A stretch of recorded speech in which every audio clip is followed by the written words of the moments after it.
अस्सलामु अलैकुम वरहमतुल्लाहि वबरकातुहू। उम्मीद है तमाम दोस्त अहबाब खैर व आफ़ियत से होंगे और मेरी तमाम माँ बहनें भी खैर व आफ़ियत से होंगी। रब ताला आपको, आप जहाँ कहीं भी हैं, रब ताला आपको खुश व खुरम रखे। तमाम किस्म के मसाइब और परेशानियों से रब ताला आपकी हिफाजत फरमा कर रब ताला आपको खुशहाली वाली ज़िंदगी अता फरमा दे, आमीन। आज आप हजरात की खिदमत में जो अमल लेकर हाजिर हुआ हूँ वो अमल है मुबारक हो, अब आपका रिश्ता आ गया। क्या मतलब? हमारे बहुत से भाई, हमारे बहुत से बहनें ये परेशान हैं कि हमारा रिश्ता नहीं आ रहा। वो ख़ानदानी भी हैं, बावकार भी हैं, इज़्ज़त वाले भी हैं, पढ़े लिखे भी हैं, लेकिन फिर भी उनका रिश्ता नहीं हो पा रहा, जिसकी वजह से वो ख़ुद भी परेशान हैं, उनके वालिदैन और अजीज़ व अकारिब भी परेशान हैं। अगर आप भी इस परेशानी में मुब्तला हैं तो अब आपको परेशान होने की ज़रूरत नहीं है। आप ये वजीफ़ा करें, इंशाअल्लाह इस वजीफ़े की बरकत से आपका रिश्ता हो जाएगा, रिश्ता भी अच्छी जगह हो जाएगा। वो अमल क्या है?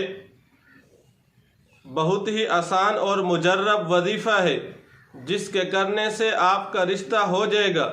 दुनिया में जब भी अल्लाह ताला वालिदैन को औलाद अता फरमाते हैं, औलाद की वालिदैन की ख्वाहिश होती है औलाद का रिश्ता अच्छी जगह हो पा जाए, औलाद का रिश्ता अच्छी जगह हो जाए। इसी तरह औलाद भी चाहती है हमारा रिश्ता अच्छी जगह हो जाए। बसा औक़ात रिश्ता तो होता है लेकिन जगह मुनासिब नहीं होती। अगर आप चाहते हैं कि आपके दरवाज़े पर आने वाला रिश्ता अच्छा हो तो फिर आपको ये वजीफ़ा करना पड़ेगा। इस वजीफ़ा की बरकत से रिश्ता भी अच्छी जगह होगा और रिश्ता भी जल्द आ जाएगा। वो वजीफ़ा क्या है? लेकिन शर्त ये है कि आप 5 नमाज़ों की पाबंदी करें। नमाज़ों की पाबंदी करते हुए दूसरी शर्त ये है, जब भी आप ये वजीफ़ा शुरू करने लगें, सबसे पहले रब ताला की ज़ात पर आपको एतमाद, रब ताला की ज़ात पर आपको यकीन होना चाहिए।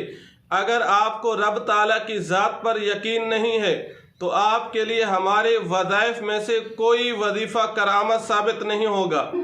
आज बहुत से हमारी बहनें और भाई शिकायत करते हैं कि मुफ्ती साहब, हमने फ़लाँ वजीफ़ा किया लेकिन हमें उससे कोई फ़ायदा नहीं पहुंचा, वो हमारे लिए करामत साबित नहीं हुआ।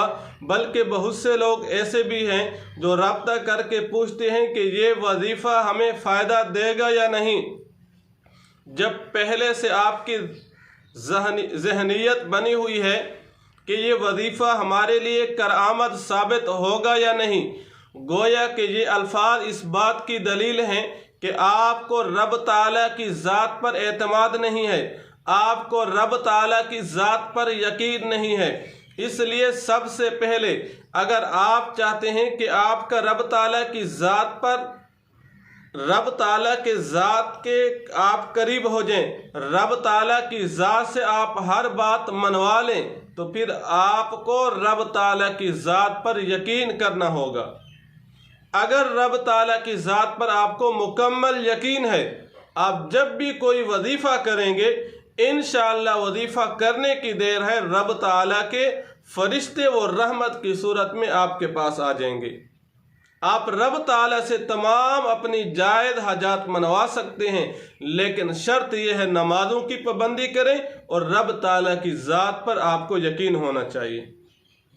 तो वह वजीफ़ा जिसके करने से आपका रिश्ता हो जाएगा, बल्कि अच्छी जगह रिश्ता हो जाएगा, वो हमारे भाई और बहनें जो परेशान हैं वो ख़ुद भी वजीफ़ा कर सकते हैं और इसी तरह उनके वालिदैन अगर करना चाहें वो भी कर सकते हैं। कुरान मजीद में जो सूरतुन नमल है उसका आयत नंबर 62 मुकम्मल आपने नहीं पढ़नी, बल्कि छोटी सी इस आयत का एक ही टुकड़ा आपने पढ़ना है, एक ही हिस्सा पढ़ना है। अम्मन युजीबुल मुज़्तर्रा, अम्मन युजीबुल मुज़्तर्रा, ये अल्फाज आप उठते बैठते चलते फिरते आप ये अल्फाज पढ़ते रहें और मुराद रिश्ते की रखें। इंशाअल्लाह आप इस वजीफ़ा की बरकत से रब ताला आपका रिश्ता अच्छी जगह पैदा फरमा देंगे और उसके लिए रब ताला असबाब पैदा फरमा देंगे।